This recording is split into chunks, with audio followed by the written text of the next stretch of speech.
Presiden Joko Widodo didampingi Ibu Negara dan sejumlah menteri pekan ini menggelar kunjungan kenegaraan ketiga negara di kawasan Asia Timur. Ketiga negara tersebut yakni Tiongkok, Jepang, dan Korea Selatan. Lawatan Presiden dimulai dengan mengunjungi Tiongkok. Jokowi langsung disambut Presiden Xi Jinping. Para kepala negara membahas hubungan kedua negara dengan fokus kerjasama di 4 sektor yaitu kerjasama politik, ekonomi, people to people, dan maritim. Tiongkok mendukung penuh Indonesia menjadi tuan rumah KTT G20 tahun ini dan siap meningkatkan kerjasama untuk menyukseskan KTT secara penuh.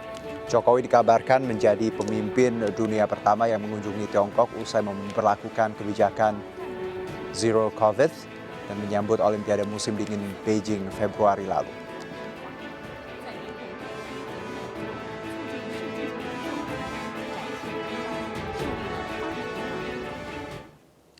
Ya, dari Tiongkok, Presiden bertolak ke Tokyo, Jepang dan disambut oleh Perdana Menteri Fumio Kishida.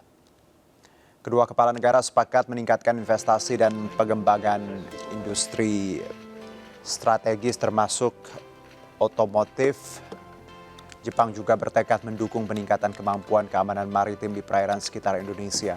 Presiden dan Ibu Negara juga bertemu dengan Kaisar Naruhito dan Permaisuri Masako di Istana Kekaisaran Jepang.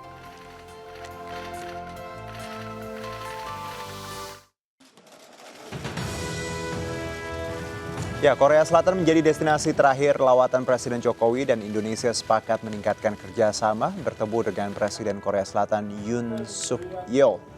Jokowi membahas kerjasama untuk menyelesaikan perang Rusia-Ukraina, krisis energi dan pangan, serta untuk pemulihan demokrasi di Myanmar. Kerjasama bilateral kedua negara juga membahas pengembangan ibu kota masa depan Indonesia, Nusantara.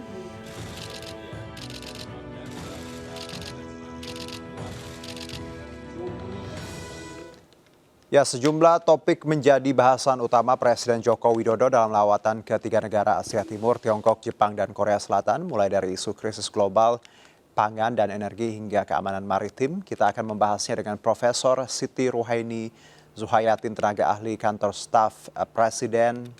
Assalamualaikum, selamat sore Prof. Ruhaini. Selamat sore Mas Juno. Ya, sehat ya Prof? Oke, Prof. Ya. Selalu ya. Baik, ini sinyalnya mungkin agak sedikit bermasalah, tapi kita coba pelan-pelan saja, nggak apa-apa, Prof. Iya. Kita bicara mengenai makna. Iya, betul nih. Kita bicara mengenai makna kunjungan Presiden ke tiga negara Asia Timur ini. Secara keseluruhan apa sih, Prof? Dari sudut pandang Anda? Jadi begini, Mas. Ya. Tentu beberapa dimensi ya yang perlu kita perhatikan di dalam kunjungan ini.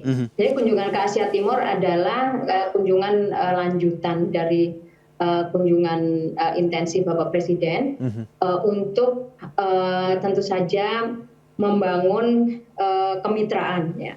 Itu yang pertama adalah membangun kemitraan yang memang ini menjadi komitmen Bapak Presiden, ya, membangun komitmen yang setara dengan semua negara sebagai mitra, gitu ya.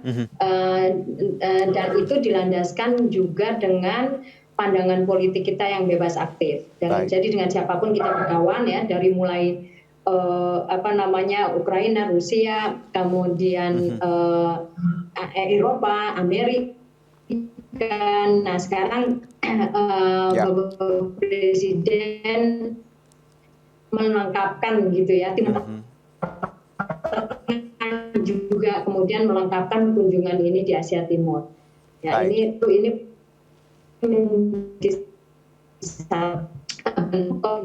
Bapak Presiden bahwa Indonesia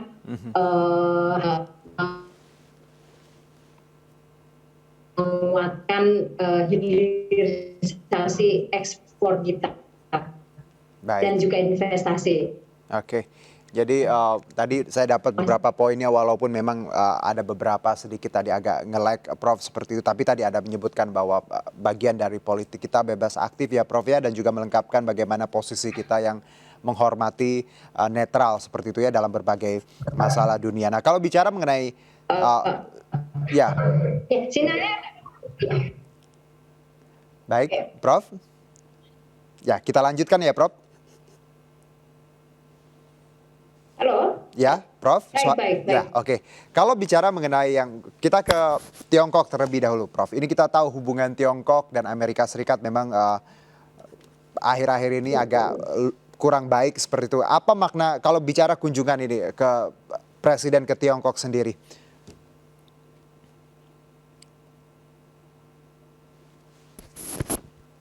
Oke, baik. Ya, ada sedikit trouble dengan sinyal dan audio kami. Kita akan coba untuk nanti berbincang kembali dengan Profesor Ruhaidi, tenaga ahli KSP, dan tetap bersama kami di MNC News Now.